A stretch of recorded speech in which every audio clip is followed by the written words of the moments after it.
నమస్కారం, welcome to I dream. మన సంస్కృతి కార్యక్రమానికి స్వాగతం. నేను మీ విజిత.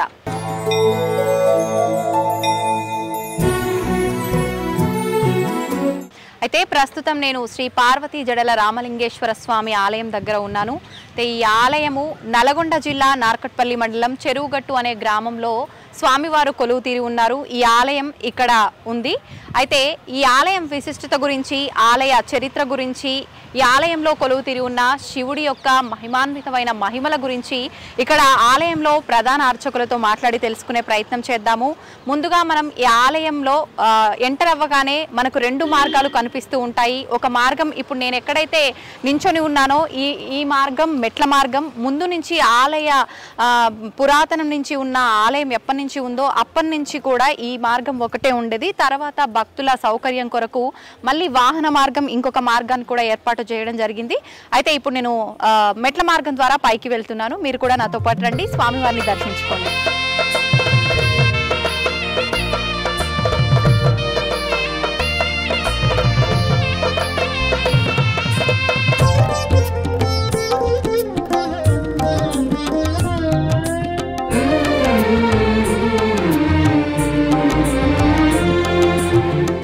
आन्ध्रदेश कृतावास चान्तरस्थ महारस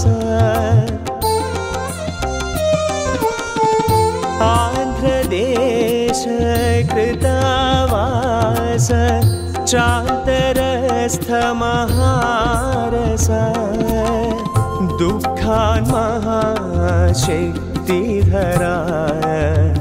त्राहि मामरेश्वरा దుఃఖాన్ మహాశక్తి. ఇది కాలభైరవ స్వామి ఆలయం. మనం మెట్ల మార్గం ద్వారా గనక పైకి వస్తే మనకు కుడి చేయి వైపున కాలభైరవ స్వామి ఆలయం ఉంటుంది. కానీ ప్రస్తుతం మెట్ల మార్గం ద్వారా వచ్చే వాళ్ళు చాలా తక్కువ మంది ఉంటారు. వాహనాల ద్వారా వచ్చే వాళ్ళే ఉంటారు. మనం ఎలా వచ్చినా కూడా ముందుగా కాళ్ళు కడుక్కున్న తర్వాత స్వామివారిని ముందుగా దర్శించుకున్న తర్వాతనే మిగతా ఆలయ దర్శనం అనేది చేసుకుంటే చాలా మంచి ఫలితం ఉంటుందని చెప్తూ ఉంటారు. అయితే ఆలయంలో కాలభైరవ స్వామి క్షేత్ర పాలకుడుగా ఉన్నారు. అయితే ఇప్పుడు మనం కూడా స్వామివారిని దర్శించుకుందాం. ఇంకెందుకు ఆలస్యం, పదండి. శ్రీధాన్యవాటికా క్షేత్రరంజన అనర్థభంజన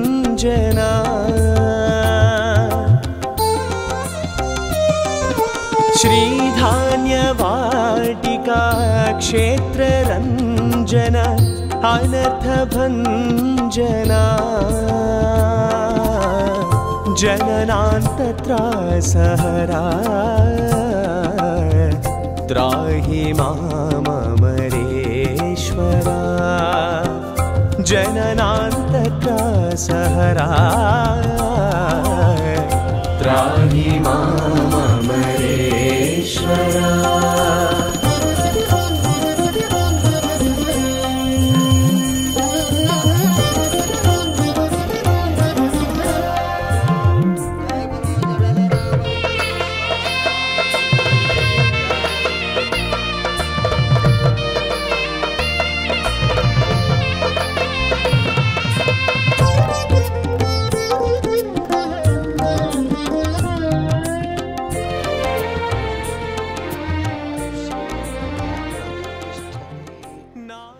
మనం ప్రస్తుతం చెరువుగట్టు రామలింగేశ్వర స్వామి ఆలయంలో ఉన్నాము. మీ అందరికీ కూడా తెలిసిందే, ఆల్రెడీ మీరంతా కూడా మన వీడియోని చూడడం స్టార్ట్ చేశారు. ప్రస్తుతం మనం స్వామివారి గర్భాలయం ముందైతే ఉన్నాము.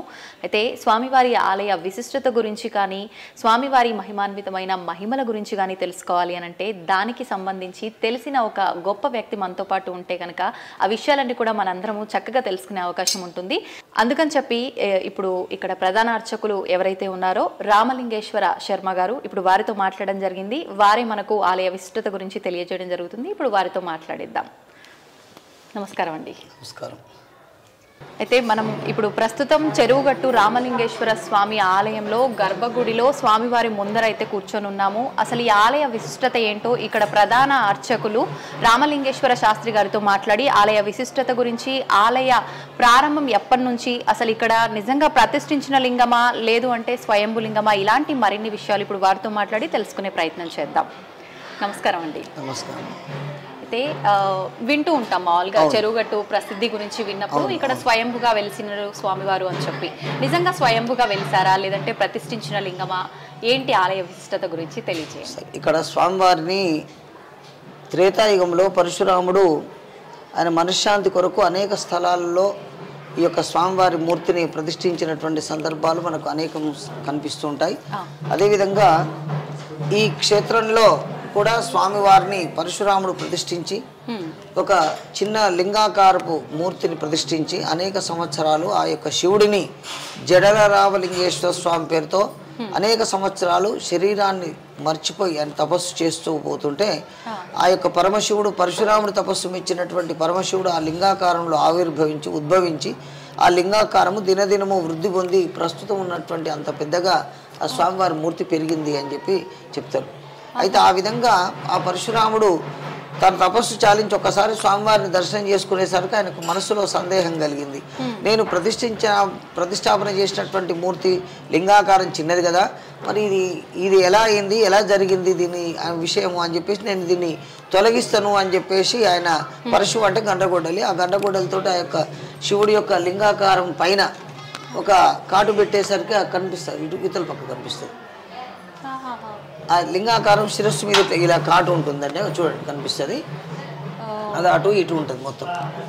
అయితే ఆ విధంగా పరశురాముడు శిరస్సు మీద ఆ పరశువుతో కొట్టేసరికి ఆ శివుడు ప్రత్యక్షమై, పరశురామ ఈ గుహాలయంలో నన్ను ప్రతిష్ఠించి అనేక సంవత్సరములు నా మీద భక్తి శ్రద్ధల చేత తపస్సు చేసినటువంటి నీ పుణ్య విశేషం వల్ల ఈ స్థలంలో నేనే ఆవిర్భవించాను, అందువల్లనే ఈ లింగాకారం వృద్ధి పొందింది, ఇందులో ఉన్నది నేనే అని చెప్పేసి ఆ యొక్క పరమశివుడు పరశురాముడికి చెప్పినట్టుగా ఇక్కడ స్వామివారి స్థల పురాణం.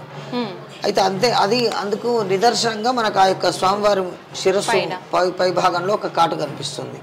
ఇకపోతే జడల రామలింగ స్వామి అంటే శివుడికి జడల ఆకృతిని పోలి శిరస్సులో ఉంటుంది, శిరస్సు భాగంలో జడల ఆకృతిని పోలి ఉంటుంది. లింగాకారానికి కూడా వెనక భాగంలో జడల ఆకృతిని పోలి శివలింగం ఉంటుంది. అందువల్ల జడల రామలింగ స్వామి అనే పేరు సార్థకమైనట్టుగా, అంటే మా పూర్వీకుల నుండి చెప్తున్నటువంటి పేరు కూడా సార్థకమైనట్టుగా మేము దాన్ని మనం అనుకోవచ్చు. అంటే ఎవరైనా సొంతంగా వాళ్ళు అలా దాన్ని చూసి వాళ్ళ భావనతో పెట్టిన పేరా, భగవంతుడు ఎవరికైనా వచ్చి చెప్పడం అది పరశురాముడి కాడి నుంచే అలా వస్తున్నది అని చెప్పేసి మనకు చెప్తుంది. అంటే నేను ఈ విధంగా చెప్పడానికి కారణం గత ఒక 1000 సంవత్సరాల పైన మా వంశీకులే ఈ స్వామివారి సేవలు మా తాతలు 5 తరాలు పైబడి ఇక్కడ స్వామివారి సేవ చేస్తున్నట్టు, స్వామివారి పూజలు అర్చనలు చేస్తున్నారు. ఇక ఈ దేవాలయానికి స్వామివారి యొక్క నివేదనకు ఈనాం భూములు కానీ వంశపారంపర్య హక్కులు కానీ సనాతన ధర్మం ప్రకారంగా ఇవన్నీ కూడా మాకు సంక్రమిస్తూ వచ్చినాయి. ప్రస్తుతం మీద మేము వేతనాల్లో మారి ఉన్నాం, అయినప్పటికీ కూడా వంశపారంపర్య అర్చకులు 5, 6వ తరం మాది. ఈ విధంగా మేము స్వామివారి సేవ చేసుకుంటూ వస్తున్నాం. ఈ విధంగా మరి అంతేకాకుండా శివుడికి పంచముఖాలు ఉంటాయి అని మనకు పెద్దలు చెప్తున్నారు. అయితే ఆ పంచముఖాలలో సద్యోజాత, వామదేవ, అఘోర, ఈశాన, తత్పురుష అనేటటువంటి పంచముఖాలను ద్వారా మనం ఆ పరమశివుడిని వేడుకోవడానికి అవకాశం ఉన్నది. అందులో పశ్చిమాభిముఖంగా ఉండేటటువంటి పరమశివుడిలో అఘోర స్వరూపంలో ఉండేటటువంటి శివుడి యొక్క శక్తి, శివుడి యొక్క తేజస్సు ఉంటుంది అని చెప్పేసి మనకు పెద్దల ద్వారా తెలుస్తున్నటువంటి విషయం.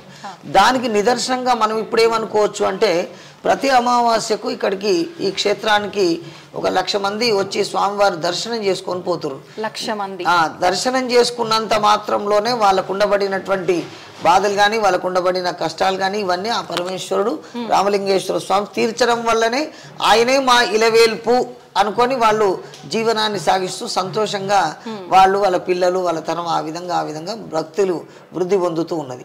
ఈ విధంగా స్వామివారి చరిత్ర.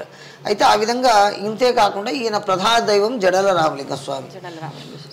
ఇంతే కాకుండా ఈ ఆలయం పైన చండీశ వృష భైరవశ్చ హనుమత్పత్ని ద్వయస్కందయో పాదాబ్జ శివజామదగ్నిచ లసత్ గోగర్భమర్షిర్గుహాం మల్లీశ భ్రమరాంబ వెంకటపతి పద్మాక్షి పత్నీయుతౌ శ్రీ వీరేశ త్రియుష్మ వల్లభయుతం శ్రీరామలింగం భజే. త్రియుష్మములు అంటే 3 గుండ్లు అని మనం బయటికి వెళ్ళిన తర్వాత 3 గుండ్ల 3 గుండ్లు వరుసగా ఉంటాయి. అందులో 2 గుండ్ల మధ్య నుండి మనం ఇరుకైన ద్వారం నుండి మోక్ష ద్వారం అంటారు దాన్ని, దాని నుండి పైకి ఎక్కి స్వామివారిని పైన దర్శనం చేసుకొని రావడం ఇక్కడ ఎక్కువ మంది విశేషంగా భావిస్తారు. నిజంగా స్వామివారు 3 గుండాల పైన ఫస్ట్ వెలిసారని చెప్పి అంటుంటారు. అది కాదు, ఇక్కడనే ప్రధానమైనటువంటి చరిత్ర ఇక్కడనే. అయితే దర్శనీయ స్థలాలు ఏ స్వామికైనా ఉపాలయాలుగా ఇవన్నీ ఉన్నాయి. ఆంజనేయ స్వామి ఉన్నాడు, కుమారస్వామి ఎల్లమ్మ రూపంలో కుమారస్వామి ఉన్నాడు. అదేవిధంగా మెట్ల ద్వారా మనం పైకి వస్తే కాలభైరవుడు అక్కడ స్వామివారు ఉన్నారు.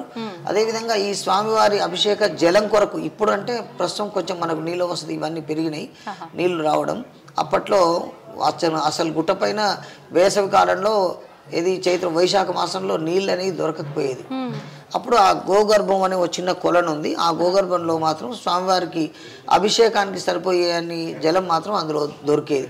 ఆ జలంతో స్వామివారి అభిషేకం నివేదన చేసి మేము స్వామివారి అర్చన పూజా కార్యక్రమాలు చేసేది. ఇప్పుడు మీరు చెప్పిన గోగర్భం ఎక్కడ ఉన్నది? ప్రస్తుతం గుండం పక్కన ఉన్నది. ఇప్పుడు దాంట్లో వస్తుంటాయా నీళ్లు? ఉన్నాయి, కాకపోతే దానికి అంత సరిగ్గా అనిపించక మనం చేస్తున్నాం. దానికి కూడా ప్రాధాన్యత ఉంది. అంతేకాకుండా ఇంకా అవతల పక్క ఒక మునుల బెలం అనేది కూడా పూర్వంలో ఉండే. మునుల బెలము అంటే అందులో మునులు వాళ్ళు తపస్సు చేసి ఆ శివుడి గురించి తపస్సు చేసుకుంటూ శరీరాలను మొత్తం అందులోనే త్యాగం చేసిండ్రని ఆ ఎముకలు అవన్నీ కూడా ఉండేది ఒక కాలంలో. 50 సంవత్సరాల క్రితం నేను చెప్పే విషయం. అంటే నాకు 57 ఏళ్ళు ఉన్నాయి కాబట్టి 50 ఏళ్ళ క్రితం నుంచి మా పెద్దవాళ్ళు చెప్తుంటే నేను కూడా కొన్ని చూడడం జరిగింది. ఆ విధమైనటువంటి నిదర్శనాలు. గుట్ట పైన మాత్రం అమ్మవారు లేదు, కింద అమ్మవారి దేవాలయం ఉంది. ఎందుకని అమ్మవారు కింద వెలిసారు? ఆ మొదటి నుండి అట్లాగే ఉన్నది. ఇక్కడ గుట్ట మీద స్వామివారికి రథసప్తమికి స్వామివారి విశేష కళ్యాణం జరుగుతుంది.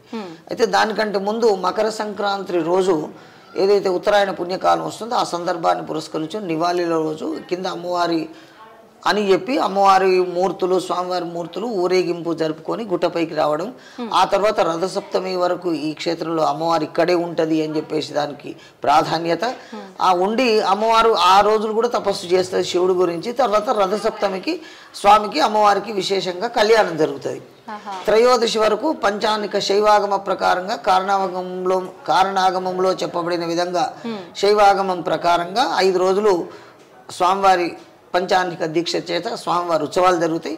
ఉత్సవానంతరం మళ్ళీ స్వామి అమ్మవారు చెరువుగట్టు ఎల్లారెడ్డిగూడెం గ్రామాలలో వేయించేపు ఊరేగింపు జరుగుతుంది. తదుపరి మళ్ళీ స్వామివారు ఆలయ ప్రవేశం చేస్తారు ఇక్కడ స్వామివారు. అంతేకాకుండా ప్రతి అమావాస్య కూడా ఇక్కడికి లక్షలాది మంది ఆయన స్వామివారి దర్శనం చేసుకొని పోతూ ఉన్నారు. దర్శనం చేసుకున్నంత మాత్రంలో కూడా వారికి ఆ స్వామి అనుగ్రహం అనేది కలుగుతుంది. ఇది మనకు సనాతన ధర్మంలో చెప్పినట్టుగా ఏదైతే భగవంతుణ్ణి మనం భక్తి శ్రద్ధల చేత నమ్మి ఆయన కైంకర్యాలు చేస్తామో తప్పకుండా ఆయన మన యొక్క కోరిక తీర్చుతాడు అనడానికి మనకు అమావాస్యకు వచ్చేటటువంటి భక్తులే నిదర్శనం. కాబట్టి ఇటువంటి విశేషాలన్నీ కూడా స్వామివారి సన్నిధిలో ఉన్నాయి. ఇప్పుడు సుమారుగా అమావాస్య రోజే 1,00,000 పై చిలుకు మంది వచ్చే అవకాశం ఉంది. ప్రతినిత్యం ఎంత మంది వస్తుంటారు? ప్రతినిత్యం కూడా దాదాపు ఒక 1000-2000 మంది మామూలు రోజులలో వస్తారు. ఇటువంటి పర్వదినాలు ఇటువంటి రోజుల్లో 4,000-5,000 10,000 15,000 20,000 దాకా కూడా మంది వస్తారు. అయితే ముఖ్యంగా రథసప్తమి సమయంలో ఎక్కువ విశేషంగా స్వామివారి పూజలు జరుగుతాయన్నారు కదా. మరి కార్తీక మాసం అంటే కూడా స్వామివారికి ఎంతో ప్రీతికరమైన పూజలు జరుగుతాయి. కార్తీక మాసంలో ఉదయం ప్రొద్దున్నే మాన్యాసపూర్వక ఏకాదశి రుద్రాభిషేకము, తర్వాత సహస్రనామార్చనలు, తర్వాత ఆర్జిత సేవలు అంటే భక్తుల కొరకు అభిషేకాలు పూజలు, ఇవన్నీ సాయంకాలము దీపాల కార్యక్రమము, కింద అమ్మవారి దేవాలయంలో ఆకాశ దీపం అని పైన ధ్వజస్తంభానికి ఉంటుంది, అది శిఖరం మీద దీపం, ఇవన్నీ కూడా కార్యక్రమాలన్నీ కూడా శాస్త్ర ప్రకారంగా మేము చేస్తున్నామని ఖచ్చితంగా చేస్తున్నాం. కాబట్టి ఆ భక్తులకు ఆ స్వామి దయ కలుగుతుందని మేము విశ్వసిస్తున్నాం. అది వాస్తవం కూడా. ఎక్కువగా అంటే ఎటువంటి కోరికనైనా నెరవేరుతుందా? కొన్ని ఆలయాల్లో ప్రత్యేకించి సంతానం గురించి అని చెప్పి అలా చెప్తుంటారు కదా, మరి ఇక్కడ స్వామివారి విషయంలో అలా ఏమైనా ఉందా అండి? అయితే ప్రధానంగా మనకు మంత్రంలో వేదంలో ఉండబడినటువంటి నమ్మకంలో ప్రథమో దైవీయో భిషక్కు అనేటటువంటి మొదటి వచనంలో ఈ సృష్టికి మొదటి వైద్యుడు పరమేశ్వరుడు అని మనకి ఇప్పుడు కాదు, నమ్మక చమకాలలో మేము పొద్దున్నే చదివే దాంట్లో ఉంటుంది. మరి దానికి నిదర్శనంగా ఇక్కడ నేను ప్రత్యక్షంగా గుట్టపైకి వచ్చి స్వామివారి అభిషేకం చేస్తుంటే ప్రత్యక్షంగా ఆరోగ్యాన్ని బాగుపడ్డ వాళ్ళు ప్రత్యక్షంగా నేను చూసిన, నా అనుభవంలో నేను చూసిన కాబట్టి ఇంత గట్టిగా చెప్పగలను. అదేవిధంగా సంతానం గురించి కూడా కేవలం ఒక 40 రోజులు వాళ్ళ భర్త దగ్గర నేను రెండవ పెళ్లి చేసుకుంటాను అనే సందర్భంలో చెరువుగట్టు రామలింగ స్వామి దగ్గరికి పోయి నేను ఒకసారి పూజ చేసి ఒక మండలం పూజ చేసి వస్తా అండి, ఆ తర్వాత దేవుడు దయ లేకపోతే చేసుకుందు అని చెప్పేసి వచ్చి ఖచ్చితంగా చేసినటువంటి వాళ్ళు నాకు తెలిసిన వాళ్ళు ఖచ్చితంగా ఉన్నారు. అంటే 41 రోజులు చేయాలి. 41 రోజు మండల దీక్ష చేసి కఠినంగా చేసిండ్రు వాళ్ళు. వాళ్ళకి తప్పకుండా సంతానం కలిగింది. అదే విధంగా దీక్షలు ఉంటాయి, ఎలా ఉంటాయి అవి అంటే ప్రొద్దున్నే లేచి 41 చుట్టూ స్వామివారి ఆలయం చుట్టూ ప్రదక్షిణ చేయడం, ఎవరితో మాట్లాడకుండా ఉండడం, వాళ్ళు నియమంగా ఆహారం తీసుకునేది కూడా ఈ నివేదన పెట్టినప్పుడు మాత్రం ఒకటేసారి ఆహారం తీసుకోవడం, కేవలం ఆ తీసుకునే ఆహారం కూడా ఒక పిడికెడు వాళ్ళు ఈ 3 పిడికిళ్ళ బియ్యం వండుకొని అంత మటుకే తిని అంతే ఉండేది. అంత కఠోరంగా వాళ్ళు చేసిండ్రు. వాళ్ళకి ఆ స్వామివారి దయ అనుగ్రహం కలిగింది. వాళ్ళు సంతోషంగా ఇప్పటికి కూడా వాళ్ళ పిల్లలు మనవాళ్ళు వస్తుంటారు. ఆ విధంగా జరుగుతుంది. అనారోగ్యంతో బాగాలేనటువంటి వాళ్ళు కూడా అంటే నేను ఎందుకు చెప్తున్నానంటే అనేక రకాలైనటువంటి హాస్పిటల్స్లో మనకున్న అప్పట్లో ఉన్న వాటిల్లో అన్ని ప్రయత్నాలు చేసి ఆ ప్రయత్నాలలో విసుగు చెంది ఇంకా మేమేం చేయలేము, ఇంకా ఇంతే, ఇక భగవంతుని సన్నిధానం చేరుకుంటాం అని ఆ విధంగా తీసుకొచ్చిన వాళ్ళు కూడా వాళ్ళు చక్కగా మళ్ళీ వెళ్ళిపోయినారు, మళ్ళీ ఉద్యోగం కూడా చేసుకున్నారు. అటువంటి వాళ్ళు కూడా నాకు ప్రత్యక్షంగా తెలుసు. ఆ తదుపరి ఇంకా నేను కొద్దిగా గొప్ప ఏదో మామూలు చదువుకున్నాను కానీ ఇంకా తర్వాత నేను కూడా పూర్తిగా విశ్వాసంతో ఆయన్ను సేవ చేయడం, ఆ తర్వాత మా కుటుంబంలో మా పిల్లలు మా 2 వంశాల వాళ్ళు కూడా ఇక్కడ స్వామివారికి సేవ చేస్తూ ఆయన అనుగ్రహాన్ని మేము సంతోషంగా ఉన్నాం. స్వామివారి భక్తులు కూడా అందరూ సంతోషంగా ఉన్నారు. అయితే ఇప్పుడు సుమారు 5 నుంచి 6 తరాలుగా మీ వాళ్ళందరూ కూడా చేస్తున్నారు. అయితే మనం వింటూ ఉంటాం చాలా వరకు ఒక కుటుంబం అనేది ఎక్కువగా భగవంతుడి సేవలో ఉన్నప్పుడు చాలా మిరాకిల్స్ అనేవి జరుగుతుంటాయి, భగవంతుడు లీలలు చూపిస్తుంటారు అని చెప్పి, అలాంటి మీకు ఏమైనా ఎక్స్పీరియన్స్ జరిగినవి ఉన్నాయండి? ఇప్పుడు నేను ఈ సంతానం గురించి ఇవన్నీ నా ప్రత్యక్షంగా నేను స్వామివారి రచనకు వచ్చి మొదలుపెట్టిన తర్వాత జరిగినాయి. ఎందుకంటే అప్పట్లో నేను కూడా ఏదో దేవుడు సేవ చేస్తుంటే మా పెద్దవాళ్ళు చేసారు మేము చేయాలి అనే దాంతోటే చేసేది. అది నేను ఎంతసేపు మా అన్నయ్య గారికి కళ్ళు లేని అతను 2 కళ్ళు లేకుండా ఆయన చాలా సంవత్సరాలు ఉండేది. ఇప్పుడు లేరు, చనిపోయారు. వారి విగ్రహం పెట్టినాం ఎల్లారెడ్డిగూడెం దారిలో. అనేక మంది భక్తులకు ఆయన అనుగ్రహం, ఆయన నమ్మే వాళ్ళు ఉన్నారు. ఆ విధంగా ఆయనతోటి ఆశీర్వాదం పొందిన వాళ్ళు, సంతోషంగా ఉన్న వాళ్ళు ఉన్నారు, ఆయన మీద నమ్మకం ఉన్న వాళ్ళు ఉన్నారు ఆ దేవుడి ద్వారా. కాబట్టి ఈ విధంగా ఉన్నాయి. అయితే అంటే వ్యక్తిగతంగా మీకు చాలా మంది చెప్తూ ఉంటారు కదా, ఆలయాల్లో భగవంతుడు ఆయనకు కావలసిన సేవలు కానీ మిగతావి పురోహితులతో చెప్పించుకొని చేయించుకుంటారు అని చెప్పి, అలా మీకు ఏమైనా స్వామివారు సెలవిచ్చినవి? అంటే కొన్ని కార్యక్రమాలు చేసినవి ఉంటాయి. అది ఏదో సందర్భంలో ఆ పరమేశ్వరుడి యొక్క అనుగ్రహమే కలిగి అది చేయాలనే ఊహ, అది ఏదో ఆయన మనకు చెప్పినట్టుగా ఆ స్ఫురణకు వస్తుంది. అది ఎవరో చెప్పినట్టు, ఎవరో అంటే ఇంకెవరు ఉంటారు, ఎవరో అంటే ఆయనే చెప్పినట్టు ఉంటుంది.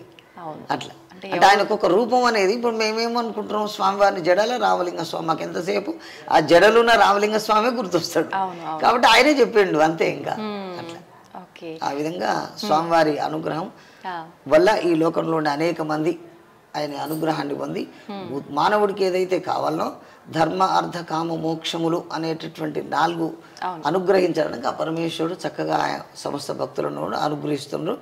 తద్వారా ఈ లోకంలో కొంత మంచి విశేషమైనటువంటి కార్యక్రమాలు జరుగుతున్నాయి. స్వస్తి.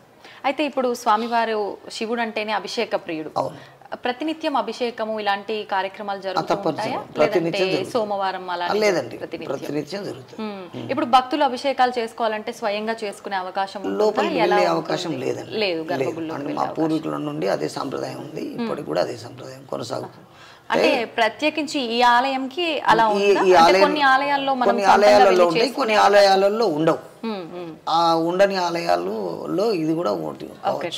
అది అంటే కొన్ని వందల వేల సంవత్సరాలు సుమారుగా ఉన్న ఆలయం అని చెప్పవచ్చు. కృతయుగము, త్రేతాయుగం, ద్వాపరయుగం, కలియుగం.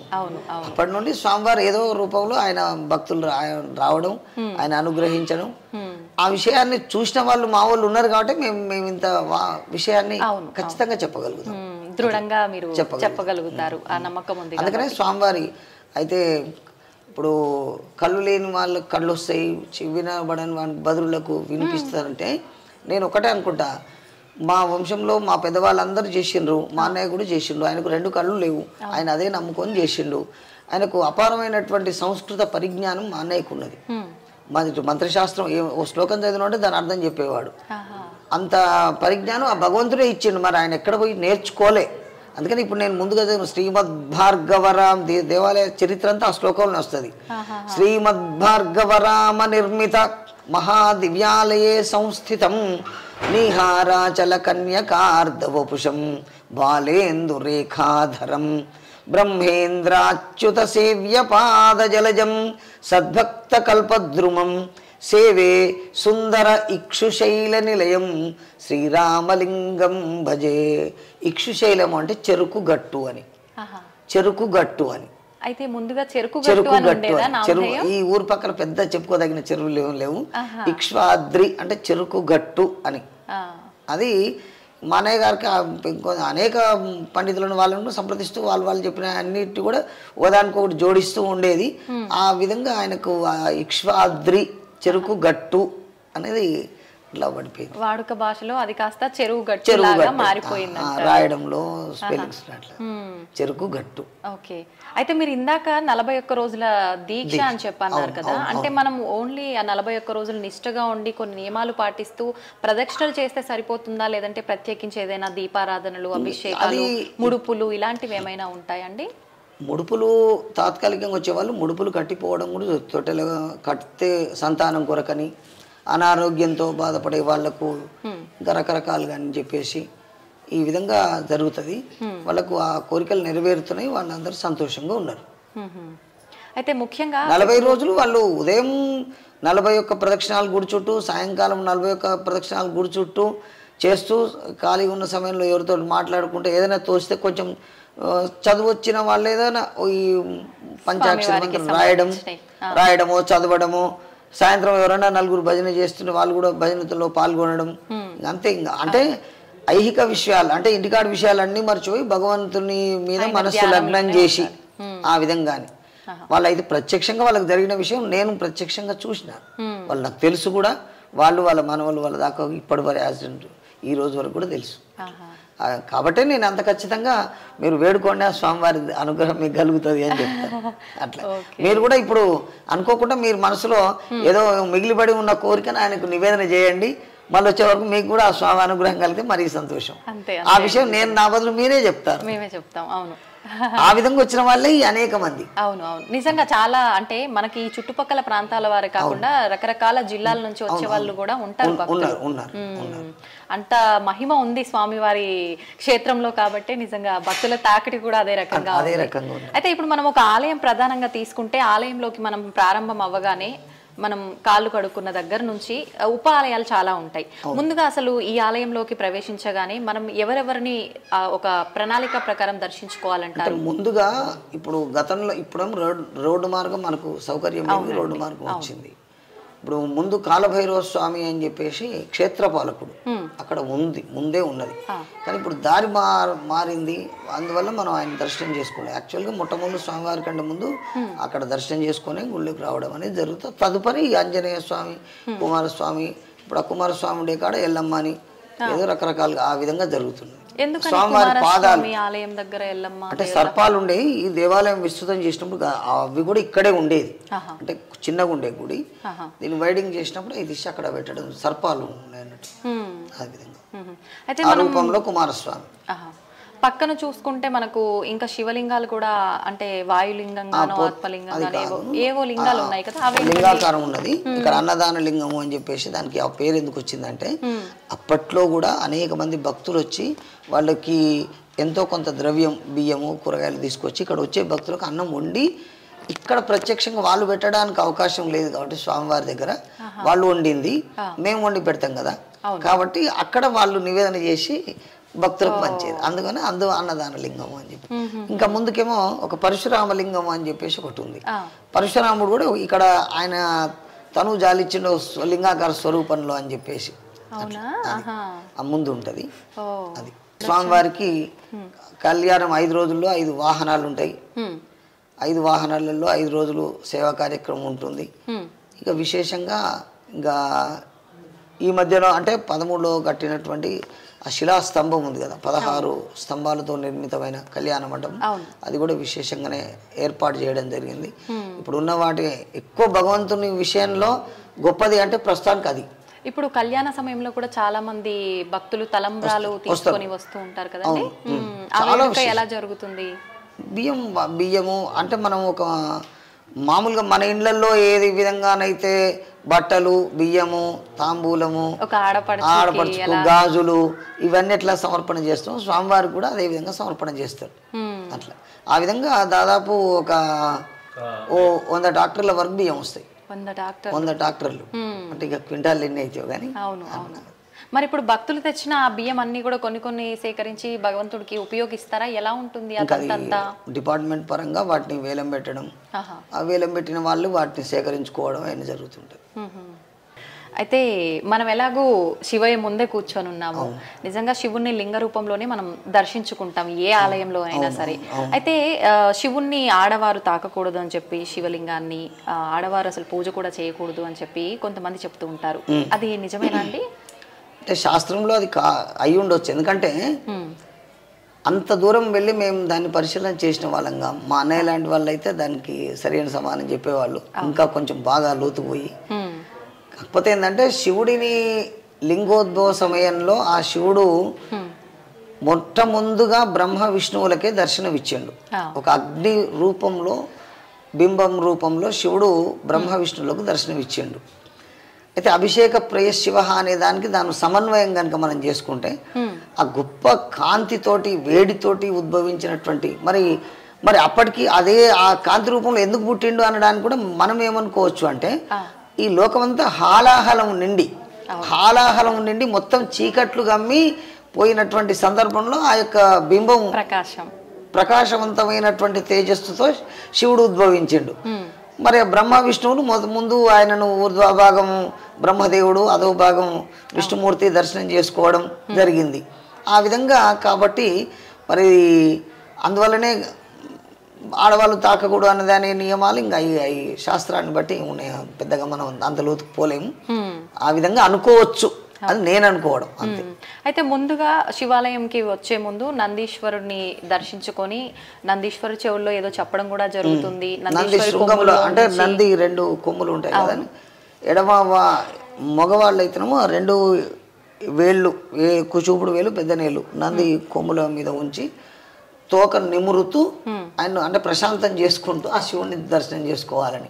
అదే ఆడవాళ్ళు శివుడి దర్శనం చేసుకుంటే కుడి చేతి వేళ్లను ఆ నందీశ్వరుడి కొమ్ముల మీద ఉంచి దర్శనం చేసుకోవడం అనేది అది విషయం. చూపుడు వేలు ఈ రెండు పెట్టి 2 కొమ్ముల మధ్య నుండి స్వామివారిని దర్శనం చేసుకోవాలి అనేది. అయితే నందీశ్వరుడికి శివుడికి మధ్యలోంచి కూడా మనం వెళ్ళకూడదు అని చెప్పి అంటుంటారు. కానీ ఇప్పుడు మనం చూసుకుంటే ఇప్పుడు ప్రస్తుతం నిర్మించే ఆలయాలన్నీ కూడా మనకు చాలా తక్కువ విశాలంగా లేకుండా ఉండడం, మనం వెళ్ళడము అలాంటివి కూడా జరుగుతూ ఉంటాయి. అటువంటి దానికి ఇప్పుడు ఆ శివుడి యొక్క సందర్భంలో చిన్న లింగ దాని కింద ఉంటది, ఆ పూలదండ కింద. అప్పుడు కొన్ని ధర్మ సూక్ష్మాలు కావచ్చునేమో, అంటే మా పెద్దవాళ్ళు చెప్పినటువంటి ఏంటంటే నంది శివుడి మధ్యలో వెళ్ళకూడదు కాబట్టి శివుడి ముందే ఓ చిన్న నంది రూపం ఇప్పుడు దండ కింద ఇదే అనుకోండి, లేకపోతే ఆ స్వామివారి ముందే చిన్న నందీశ్వరుని పెడితే ఇంకా మేము అంటే ఇప్పుడు అభివృద్ధిని మేము నిరోధించలేం కదా, అవి నిరోధించకూడదు కూడా. కాబట్టి కొన్ని వాటికి ఆ సూక్ష్మాలను పెద్దవాళ్ళ ద్వారా గ్రహించడం మనకు తెలిస్తే దాన్ని శాస్త్రాన్ని గట్టిగా తెలుసుకొని ఆచరించడం జరుగుతున్నది.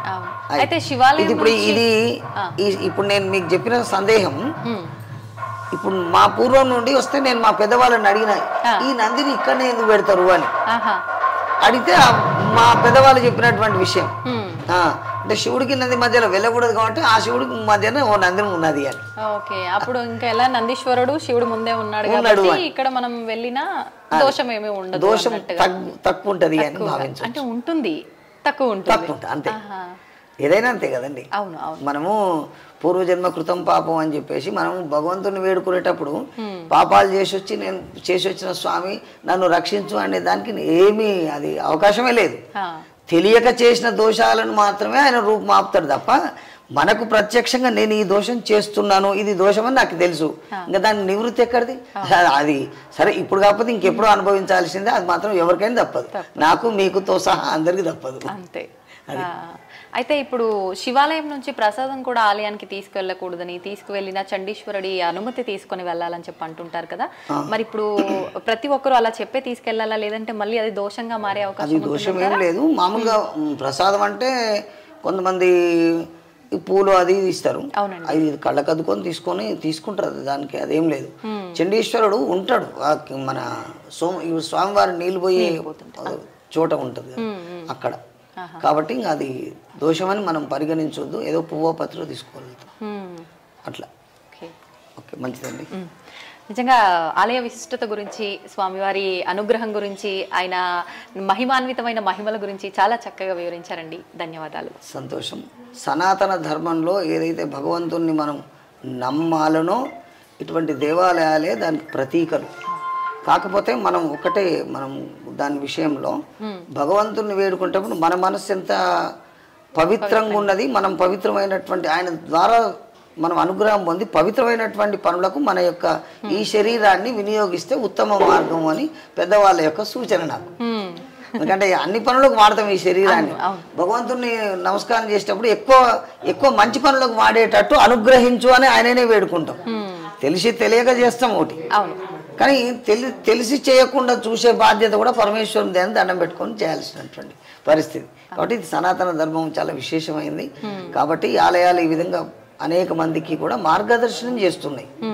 కాబట్టి పూర్వకాలంలో స్వామివారికి వచ్చిన ఆదాయం విద్యా వైద్యానికి వినియోగపడేది, అది మళ్ళీ భగవంతుని యొక్క ఆదాయం మళ్ళీ సమాజంలో అవి ప్రతిబింబించే, సమాజంలో పేదవాడికి అన్నం కానీ, అనారోగ్యంతో ఆరోగ్యంగా లేని వాడికి ఆరోగ్యం అందించడం కానీ, ఇవి కూడా మనకు పురాతనంగా చెప్పినటువంటి పద్ధతుల ద్వారా ఈ దేవాలయానికి వచ్చిన డబ్బును కూడా విద్యా విషయంలో విద్యాలయాలు, ఇప్పుడు ఉదాహరణకు మనం ప్రత్యక్షంగా వెంకటేశ్వర వేద విశ్వవిద్యాలయం ఉంది, అది ఇప్పుడు పెట్టింది కాదు కదండి.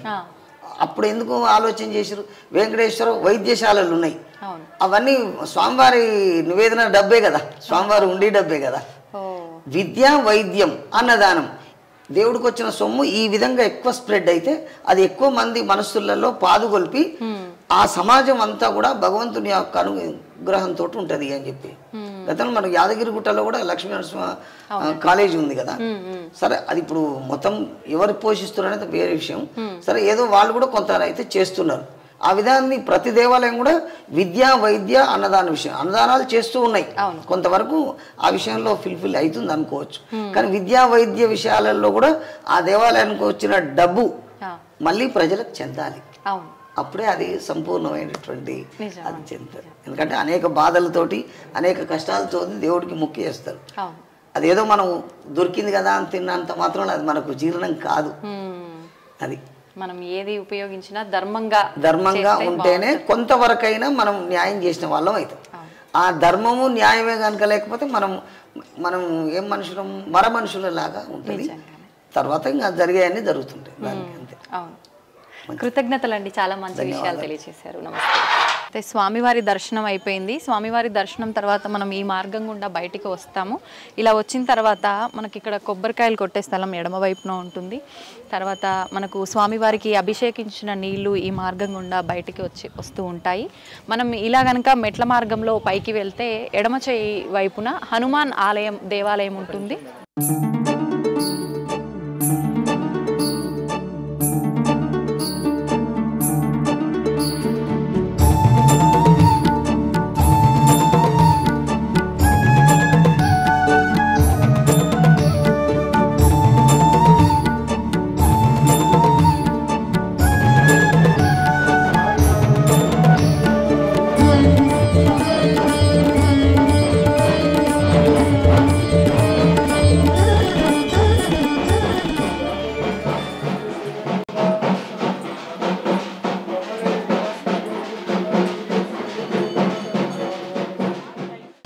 మనం ఇక్కడ హనుమంతుల వారి దర్శనం చేసుకున్న తర్వాత ఇలా మనం బయటకు వస్తే కనుక మెట్ల మార్గం ఉంటుంది. ఈ మార్గం ద్వారా మనం కిందకు వస్తే ఇక్కడ పాలకూర్చ చెట్టు, వేప చెట్టు ఉంటుంది. ఇక్కడ సంతానం కాని వాళ్ళు కనుక తొట్టెల కట్టి వాళ్ళు సంకల్పం చెప్పుకొని కొన్ని రోజులు దీక్షగా కనుక చేస్తే ఖచ్చితంగా సంతానం అయ్యే అవకాశం ఉంటుందని చెప్పి చెప్తుంటారు. మనం ఇందాక పురోహితులతో మాట్లాడినప్పుడు కూడా ఆయన సంతానానికి సంబంధించి చాలా విశేషమైన ఫలితాలు కలిగాయని కూడా చెప్పారు.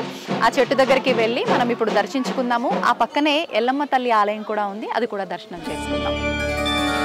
జ్ఞానమాత్రావశేషాయ నిష్ప్రపంచా నిరంకుశా. ఇది ఎల్లమ్మ తల్లి ఆలయం. ఇప్పుడు మనం అమ్మవారిని దర్శించుకుందాం. దుర్గాంబాం తాముపాస్మహే, దుర్గాంబాం తాముపాస్మహే. అమ్మవారి దర్శనం అయితే మనం చేసుకున్నాం, అమ్మవారిని దర్శించుకున్నాం. మరి అమ్మవారి విశిష్టత ఏంటో నేను తెలుసుకొని మీ అందరికి కూడా తెలియచేయాలి కదా. మీరు అమ్మవారి దర్శనం చేసుకోవాలంటే ఇక్కడ ఉన్న వాళ్ళతో మాట్లాడి అసలు అమ్మవారి విశిష్టత ఏంటి, ఇక్కడ చాలా మంది బోనాలు సమర్పిస్తుండడం మనం ఇందాక కూడా విజువల్స్ లో చూసాము. ఇక్కడ తొట్టెలు కూడా కడుతున్నారు. అసలు ఏంటి ఇదంతా కూడా వారితో మాట్లాడి తెలుసుకుందాము. అమ్మ నమస్తే. మీ పేరు? రమాదేవి. ఓకే, అయితే మీరు ఎప్పటి నుంచి ఉంటున్నారు ఇక్కడ? 5 సంవత్సరాలు. 5 సంవత్సరాల నుంచి. అయితే చాలా మంది బోనాలు సమర్పించడం అయితే చూస్తున్నాము. ఇక్కడ కూడా చాలా మంది బోనాలు పెట్టి వెళ్ళున్నారు. అసలు ఎవరు ఎక్కువగా బోనాలు సమర్పిస్తుంటారు అమ్మవారికి? శివసత్తులు ఎక్కువ చేస్తారు, భక్తులతోటి వాళ్ళు చేయిస్తారు. తర్వాత నార్మల్ గా వచ్చే భక్తులు అమ్మవారి కోసం కోరిక కోరుకున్న వాళ్ళు కోరిక నెరవేరిందంటే అమ్మవారికి బోనం సమర్పిస్తారు, బియ్యం పోస్తారు, పొడి బియ్యం పోస్తారు, బట్టలు పెడతారు. ఎటువంటి కోరికలు ఎక్కువగా నెరవేరుతుంటాయి? ఎక్కువ సంతానం గురించి నార్మల్ గా వేరే వేరే కోరికలు కూడా కోరుకుంటారు, దాటి వల్ల కూడా చేస్తుంటారు. నెరవేరింది అనుకో ఆ మొక్కు చెల్లుబాటు చేసుకుంటారు. అయితే ఇప్పుడు సంతానం కోసం ప్రత్యేకించి అమ్మవారికి బోనం సమర్పిస్తారు, మొక్కులు అని అన్నారు, ముడుపులు అన్నారు. ఆ ముడుపు కట్టే విధానం అదంతా కూడా ఎలా ఉంటుంది ఇక్కడ? ముడుపు జాకెట్ ముక్క పెడతారు, కొబ్బరికాయ, నవధాన్యాలు, 11 రూపాయలు, పసుపు కుంకుమ వేసి ముడుపు కట్టి అమ్మవారి ముంగలు పెట్టి చుట్టూ ప్రదక్షిణలు తిరిగి అక్కడ కడతారు. ఎదురుగా ఇక్కడ అమ్మవారి ఎదురుగానే ఇక్కడ కడతారు. కొంతమంది అక్కడ చెట్టుకు కూడా కడుతున్నారు, చెట్టుకు కడతారు, అక్కడ కూడా అక్కడైనా కట్టిన తర్వాత ఎంత కాలంలో సుమారుగా సంతానం అయ్యే అవకాశం? రోజు మామూలు కోరికలు అయితే 41 రోజుల్లో అవుతాయి. ఇంకా సంతానం అయితే ఇక 2-3 నెలలు అట్లా టైం పడుతుంటది. కొంచెం అయిందనుకో ఆ కోరిక నెరవేరుస్తారు. కోరిక నెరవేరిన తర్వాత మళ్ళీ తొట్టెల తీసుకొచ్చి తొట్టెల అమ్మవారి ముంగల పెట్టి అమ్మవారికి సమర్పించిన తర్వాత మళ్ళీ కట్టేస్తారు. ఇవన్నీ ఇక్కడే దొరుకుతాయమ్మా? ఈ ముడుపు, తొట్టెల ఇవన్నీ పూజా స్టోర్ లో దొరుకుతుంటాయి. అయితే ఈ బోనం సమర్పిస్తున్నారు కదా, ఈ బోనంలో ప్రత్యేకించి ఒక్కొక్క ప్రాంతంలో ఒక్కొక్క రకంగా నివేదన చేస్తారు. లోపల మనం వండే విధానము ప్రత్యేకించి ఏం నివేదన చేస్తుంటారు? ఈ బోనం పాలు పోసి బియ్యం పోసి నైవేద్యం లెక్క వండుతారు. పైన గురిలో పెరుగు పోస్తారు, బెల్లం, సాకె, పైన దీపం. ఓకే, అయితే ఇప్పుడు బోనం ఎత్తుకోవటం అంటే ఎవరికి వాళ్ళు ఎత్తుకుంటాము మేము చేస్తాము అంటే వాళ్ళు చేయొచ్చు, లేదు అని అంటే శివసత్తులతో చేయించుకోవచ్చా? చేయించుకుంటారు. వాళ్ళు ఇక్కడే ఉంటారా? ఇక్కడే ఉంటారు, ఊర్లలో ఉంటారు. రమ్మంటే వస్తారు, పోతాంగా. ఒకవేళ ఆరోగ్యం బాగాలేకుంటే వాళ్ళ దగ్గరికి వెళ్తాం, రాండి మేము బోనం చేస్తామంటే అట్లా తీసుకొచ్చుకుంటారు. అయితే ఇప్పుడు ఊర్లలో గ్రామ దేవతలు కూడా బోనాలు సమర్పిస్తుంటారు కదమ్మా, అవి అట్లా ఏమన్నా మనం ఇంట్లో ఎవరికైనా బాగాలేకపోయినా అలాంటి మొక్కులు మొక్కినప్పుడు కూడా అక్కడ సమర్పించలేకపోతే ఇక్కడ వచ్చి సమర్పించవచ్చా? అక్కడే ఉంటాయా? ఇక్కడ మొక్కిన దానికి మాత్రమే ఇక్కడ సమర్పించుకోవాలి. ఓకే, అయితే ఇంకా వడి బియ్యము, చీరలు ఇలా అంటే రెగ్యులర్ గా ఎవరైనా చేసుకోవచ్చా? కోరికలు లేకపోయినా ఏవి ఇబ్బందులు లేని వాళ్ళు జరిగితే చేసుకుంటారు. కోరుకుంటేనే చేసుకోవాలని ఏం లేదు, నార్మల్ గా వాళ్ళకి ఇష్టమే కూడా చేసుకుంటారు. అయితే చాలా మంది అమ్మవారి దగ్గర నుంచి నిమ్మకాయ దండలని చెప్పి ఇంటికి తీసుకెళ్తూ ఉంటారు, అవి దగ్గర పెట్టుకోవాలని చెప్పి. ఎందుకని పెట్టుకోవాలి? రక్ష అమ్మవారిది. అమ్మవారు మనతో ఉన్నట్ట, మనతో పాటు ఉన్నట్టు రక్ష, ఆమె రక్ష. ఓకే, నిజంగా చాలా మంచి విషయాలు తెలియజేశారమ్మా. నమస్తే. అయితే మనం కొండపైన స్వామివారిని దర్శించుకున్నాము, ఆలయం అంతా కూడా తిరిగి చూసాము, స్వామివారి మహిమల గురించి కూడా మాట్లాడుకున్నాము, అన్ని వివరంగా తెలుసుకున్నాము. అదే మనం కింద అమ్మవారు కొలువై ఉన్నారు, కొండపైన స్వామివారు కొలువై ఉంటే కింద పార్వతీ అమ్మవారు కొలువై ఉన్నారు. పార్వతీ అమ్మవారితో పాటు ఆలయంలో మనకు వీరభద్రుడు, భద్రకాళి అమ్మవారు కూడా కొలువై ఉన్నారు. అయితే ఇక్కడ ప్రత్యేకించి అమ్మవారి ఆలయం ముందర వాహనాలకు సంబంధించిన పూజలు ఎక్కువగా జరుగుతుంటాయి. ఈ ఆలయంలో అమ్మవారిని గనక మనం సంతానం లేని వారు కానీ ఎటువంటి కోరికలైనా ఉన్నవారు ఎక్కువగా కోరికలు చాలా కాలం పాటు కోరికలు నెరవేరకుండా ఉండి బాధపడే వాళ్ళు, అలాంటి వాళ్ళు ఇక్కడ అమ్మవారికి నమస్కారం చేసుకొని మనం పలానా మొక్కు చెల్లించుకుంటామని చెప్పి కనుక మనం కోరిక సంకల్పం చెప్పుకుంటే అతి తొందరలో కోరిక నెరవేరుతుంది. ముఖ్యంగా సంతానానికి సంబంధించిన కోరికలు పిల్లలు మనం కోడని కడతాము అని చెప్పి కనుక నమస్కారం చేసుకుంటే మనం మొక్కుకున్న కొన్ని రోజుల్లోనే సంతానం కలిగి పిల్లలు పుట్టిన వాళ్ళు కూడా చాలా మంది ఉన్నారు. అలా పిల్లలు పుట్టిన తర్వాత ఆ కోడని కనుక మనం మొక్కుకున్న ప్రకారంగా తీసుకొచ్చి కట్టి ఆ కోరికని మొక్కుని తీర్చుకుంటారు. ఇంకా ఆలయంకి సంబంధించిన విషయాలు, అమ్మవారికి సంబంధించిన ప్రత్యేకతల గురించి మనం ఆలయం లోపలికి వెళ్ళి అక్కడ అర్చకులతో మాట్లాడి తెలుసుకునే ప్రయత్నం చేద్దాం. ఇంకెందుకండి ఆలస్యం, పదండి నాతో పాటు.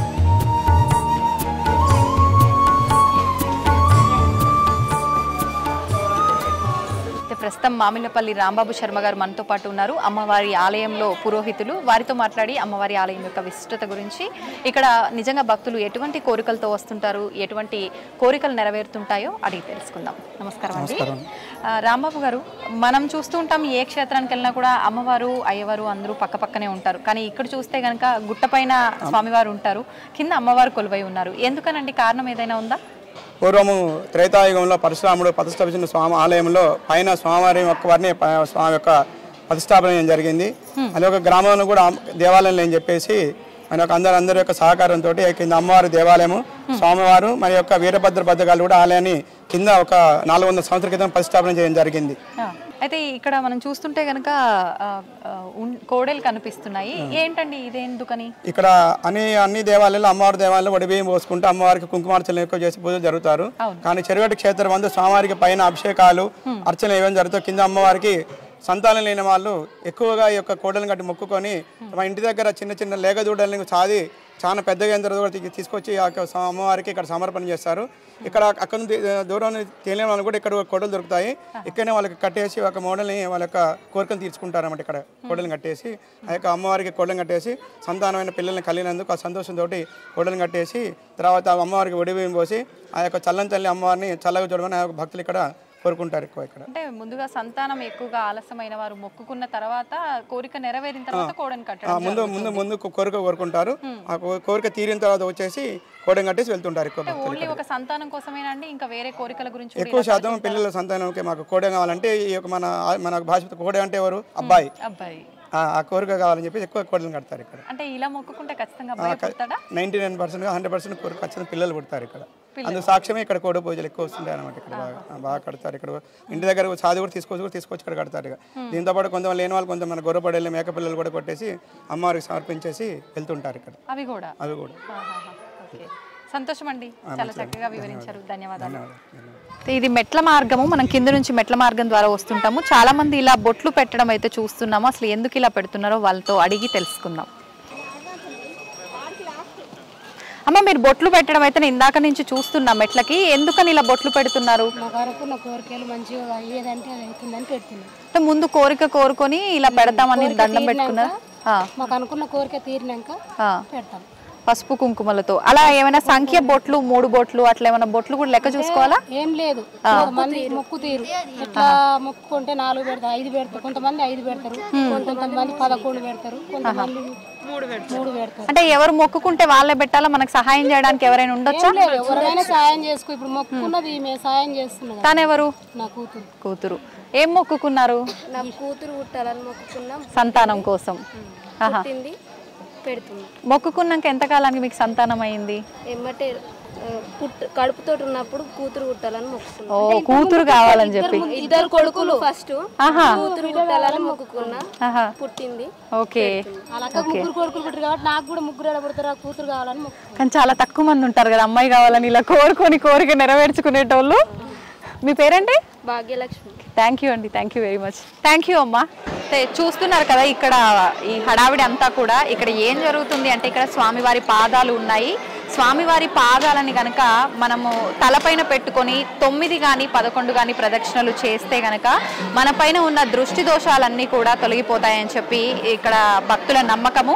అయితే చాలామంది అమావాస్య రోజు ప్రత్యేకించి ఏదైనా నరదిష్టి లేదంటే నెగిటివ్ ఎనర్జీకి సంబంధించిన ఏదైనా దోషాలు ఉన్నవాళ్ళు ఇక్కడ పడుకొని కూడా స్వామివారి పాదాలన్నీ కూడా బాడీ పైన పెట్టుకొని అలా కొంత సమయం పాటు ఉండి వెళ్ళిపోయే వాళ్ళు ఉంటుంటారు. చాలామంది ఇక్కడ నిద్రలు చేసే పాదాలతో అక్కడ ఉన్న వాళ్ళతో అలా దిష్టి తీపించుకొని ఒక 3 దెబ్బలు కనుక అలా కొట్టించుకుంటే మన పైన ఉన్న దుష్ట శక్తులన్నీ కూడా పోతాయని చెప్పి, దృష్టి కూడా పోతుందని చెప్పి నమ్ముతూ ఉంటారు.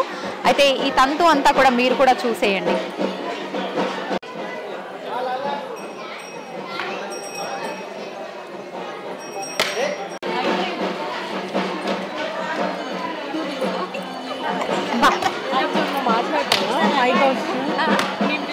అయితే ఇది మూడుగుండాలకు వెళ్ళే మార్గం అన్నమాట. పైన మనం చూస్తే కనుక పైన మూడుగుండాల పైన కూడా స్వామివారు ఉన్నారు. అయితే ఇక్కడ నిజంగా స్వామివారి సత్యం అనేది ఇక్కడే తెలుస్తుందని చెప్పి భక్తులంతా కూడా చాలా వరకు నమ్ముతుంటారు.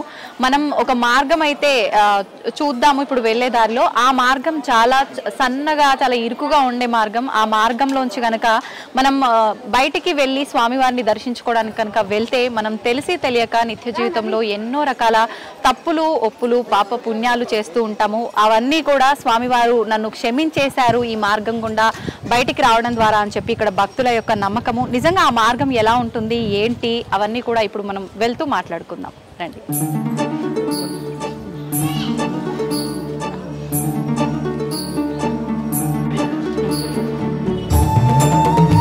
చీరలు కింద పడుతున్నాయా? అయితే నేను ఇందాక మీ అందరికీ చెప్పిన మూడుగుండాల పైకి వెళ్ళే స్వామివారిని దర్శించుకునే మార్గం అయితే ఇది ఒక మార్గం. మనకు పక్కన ఇంకొక మార్గం కూడా ఉంటుంది. ఈ మార్గం ద్వారా మనకు ఇప్పుడు ఏదైతే స్టెప్స్ కనిపిస్తున్నాయో ఆ స్టెప్స్ మార్గం ఇంతకుముందు ఆ మెట్లు అనేది లేదు. మనం డైరెక్ట్గా అలా బండల మధ్యలోంచి అలా వెళ్ళే విధానమే ఉండేది. అయితే ఇక్కడ మనం కొంత దూరం వెళ్ళిన తర్వాత కూడా మనకు అక్కడ మనం ఆ సందులోంచి అలా వెళ్ళగలుగుతాము, పర్వాలేదు ఆ శివయ్య చూసుకుంటాడు అని నమ్మకం ఉన్న వాళ్ళు దాంట్లోంచి వెళ్తుంటారు. అమ్మో లేదు మేము అందులోంచి వెళ్ళలేమేమో అన్న భయం ఉన్న వాళ్ళు కొంచెం పక్కన వేరే దారి గుండా వెళ్ళి దర్శనం చేసుకునే వాళ్ళు ఉంటారు. మనం ఇప్పుడు వెళ్తూ మాట్లాడుకుందాం.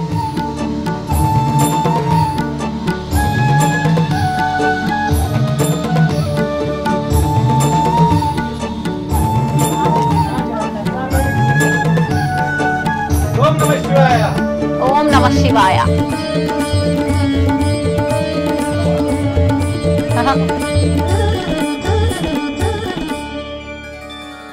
ఈ మార్గం అయితే చాలా చూడటానికి ఇబ్బందికరంగా ఉంది. మరి ఎక్కుతుంటే పరిస్థితి ఎలా ఉంటుందో కానీ చాలా జాగ్రత్తగా ఎక్కాల్సి ఉంటుంది. ఇక్కడ మనకు ఎక్కడానికి చిన్న చిన్న హోల్స్ లాగా కూడా ఇచ్చారు గ్రిప్ కోసము. నాకు తెలిసి వీటిపైన కాళ్ళు పెడుతూ వస్తే కనుక కొంచెం సేఫ్గా ఎక్కొచ్చు అనుకుంటా పైకి.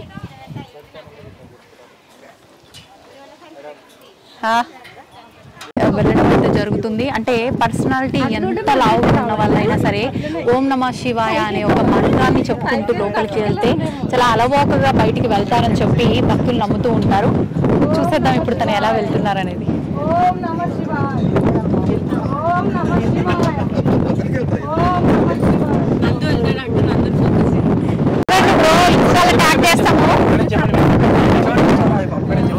తను వెళ్తున్నాడు చూడండి, ఎంత సులువుగా వెళ్ళిపోతున్నాడు. ఎలా ఉందంట నా శివయ్య నన్ను ఎలా అయినా కూడా బయటికి తీసుకెళ్తాడనే నమ్మకంతో వెళ్ళిపోతున్నాడు.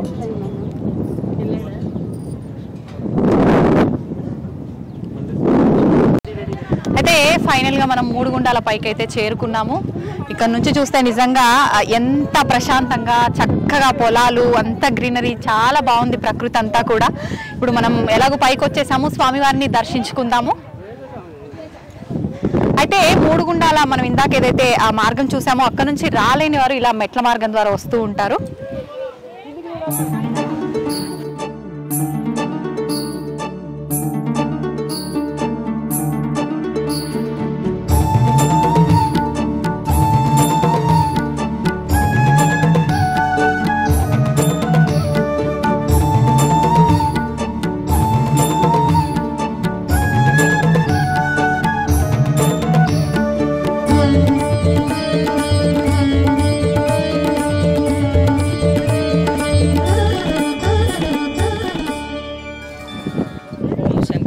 చిక్కుడు చీర మబ్బులు మాయల మధ్యన గాలి తెలిపోల పిల్లలు చల్ల పాడి పంట చల్లదా రానే కాపాడ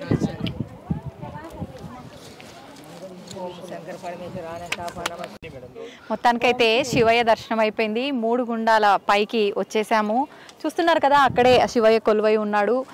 చాలా మంది అష్ట కష్టాలు పడి ఆ చిన్న మార్గంలోంచి కూడా వచ్చి శివుని దర్శించుకునే వాళ్ళు ఉన్నారు. ఖచ్చితంగా చెరువుగట్టుకు వచ్చిన వాళ్ళు ప్రతి ఒక్కరూ కూడా మూడుగుండాల పైకి వచ్చి ఇక్కడున్న శివయ్యని దర్శించుకుంటేనే మంచి ఫలితం పొందుతుందని చెప్పి కూడా భక్తులు నమ్ముతుంటారు. మీ అందరూ కూడా తప్పకుండా చెరువుగట్టు రామలింగేశ్వర స్వామి దర్శనానికి వస్తే కనుక ఈ మూడుగుండాల పైన ఉన్న స్వామివారిని కూడా దర్శించుకోవడం మాత్రం మర్చిపోకండి. నమస్తే.